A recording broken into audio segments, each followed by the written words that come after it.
So this is Gregory Nagy, and I'm the professor for this HeroesX project. And I'm Keith Stone, the head TF for the Harvard College version of Heroes. Oh, and the first thing we're going to do today is respond to the Hour 2 discussion question. Claudia, would you mind reading the question? Absolutely. So, what if the story of Meleagros had survived to this day as a full-blown epic, comparable in size to the Iliad, as it has survived, that is 15,000 plus lines? How would the story of Meleagros be different from the story of Achilles in the Iliad? How would it be parallel? That's the main question. And so, we had a really good response from many, many people.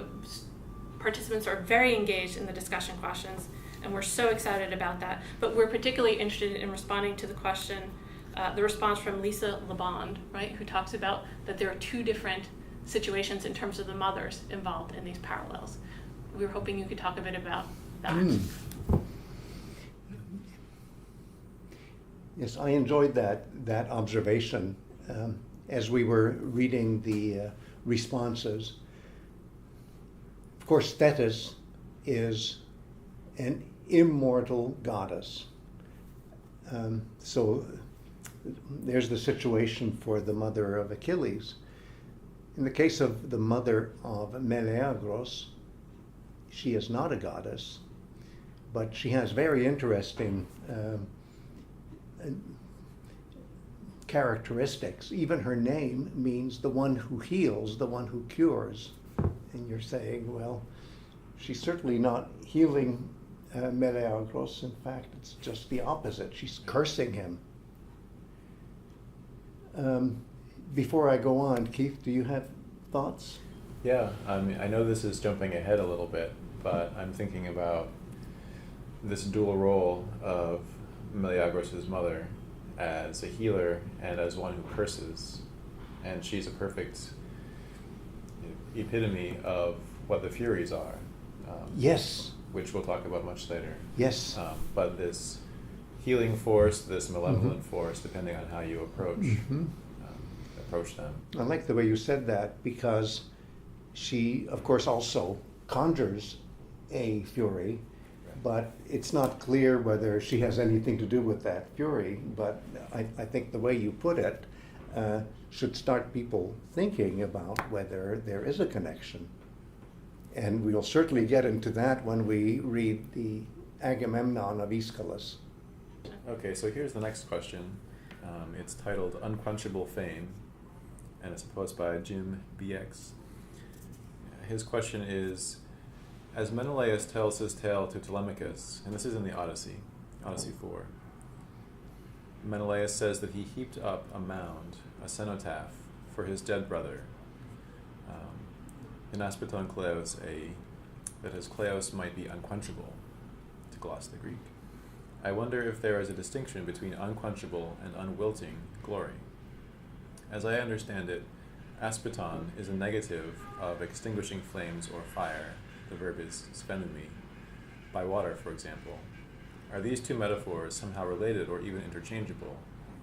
I believe that Professor Nagy has traced apthitos to very ancient sources. Can the same be said of asbestos? I think they're metrically equivalent, at least. Would you like to take a first stab at responding to this one? Very thought-provoking question.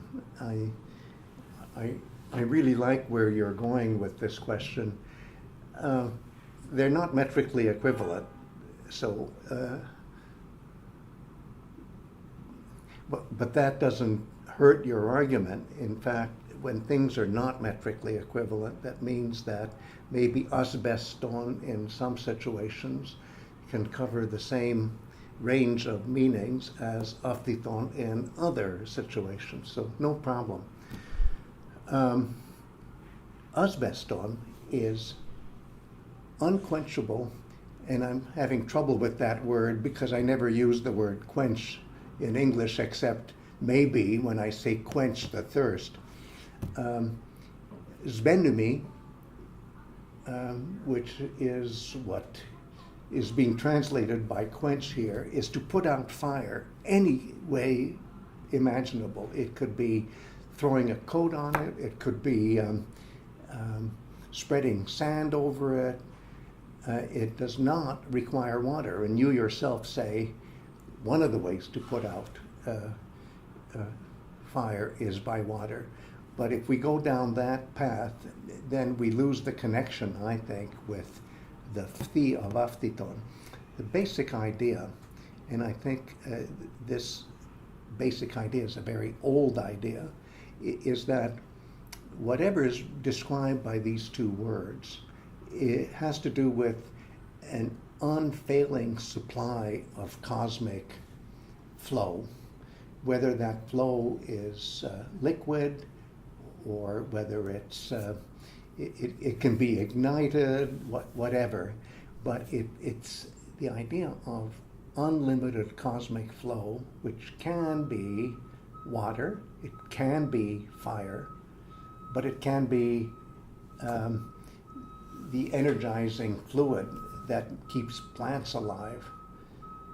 And the idea is that when you have this kind of negative, it's absolute. You're right that apthiton is maybe older in terms of how far back you can reconstruct it, but asbeston is also just as old. It's just that the formation is maybe not that old. And I come back to the beautiful thought here is that when you do a negative in a context like this, it means that it's an absolute concept. It's something that is impossible to stop, whether the flow is water or wine or honey or fire. I want to take up a question that was first asked of me just by email, and I suggested to this wonderful person, who is George, and my answer is dedicated to you, George, that you take up the question on the discussion board, and you did, and thank you, because there's so many different ways of answering your question. Your question was, okay, we scientists know when things work and when things don't work. How do you humanists know that you're succeeding in whatever project you're doing? And I should first say that most of us are not 100% humanists. We're part scientists too, usually social science. In my case, I would say I am about 50% social science and 50% humanities, if we understand each other about what we mean by humanities, and we can talk about that later. But for somebody like me, when I do close readings of the text, I know that I've succeeded if whatever formulation I have for one part of one text seems to work just as well for another part of another text that seems to be part of the same or similar system of expression.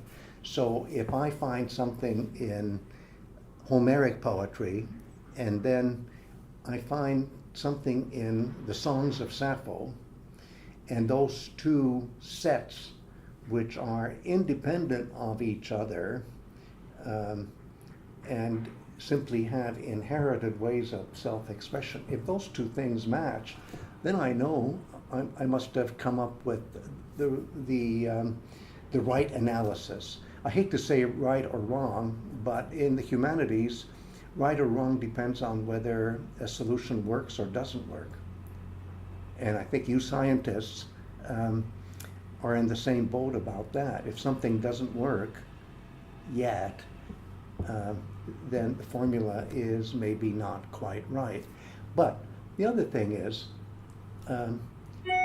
although it's very hard to generalize what all humanists do, most of us want to read closely texts that reflect the civilization of a given language group. And in the case of my young colleague Keith, he specializes in Hebrew Bible. although he is a master of ancient Greek traditions as well. I specialize in Homeric poetry, which is one aspect of Greek civilization. And here we are working on different texts a lot of the time. And Keith, how would you say you know when something's worked for you and when something hasn't? I think what you said about it working in different parts of the texts is really the heart of it. The more information that you bring in, if that confirms your theory, then that's a good sign. Or if you can adjust your theory in a way that accommodates this new information, that's the sign of it working. It's true what you said about, well, I forget how you phrased it exactly, but scientists say that they're studying the natural world, perhaps, and as humanists, we're studying the created world, and it's a matter of defining the edges and making answers more comprehensive rather than less comprehensive. Oh, I like that. And now, when it comes to theories and proving theories, we should reserve that for another occasion. And George, you may want to write another question that has to do more specifically with how do we humanists prove something or think we prove something. And in that case, the word theory is interesting. We can revisit that. Let me throw out two big words, inductive and deductive reasoning. I'll just say to tantalize you and other participants that when I wake up in a given morning, I ask myself, am I 50% inductive and 50% deductive today? Or is it one of those 95% inductive days or 95% deductive days? Is that tantalizing? Or maybe one more sentence? All right, one more sentence. Here it comes. When you're analyzing something, and whether you know it or not, that something happens to be a system, as you're analyzing it, the better you understand how the system works. And the more you do that, and of course this is inductive reasoning, you're just following the thread and you're trying to see what makes something tick. The more you do that, the more you get overconfident about the next time you look at something like that and you say, well, I'm going to think the way I thought about the previous text. And sometimes that's wrong, and now you're getting deductive. I personally don't like to start with anything that's one grand theory that would be 100% deductive, where, okay, I have a theory, now let's see if I can prove it. Because I deal with systems and try to explain systems in the most elegant way, it's more important for me to be inductive. But then the temptation is to start using those formulas that I determined by induction, applying it to other things, and then I'm really being deductive, sometimes without knowing it.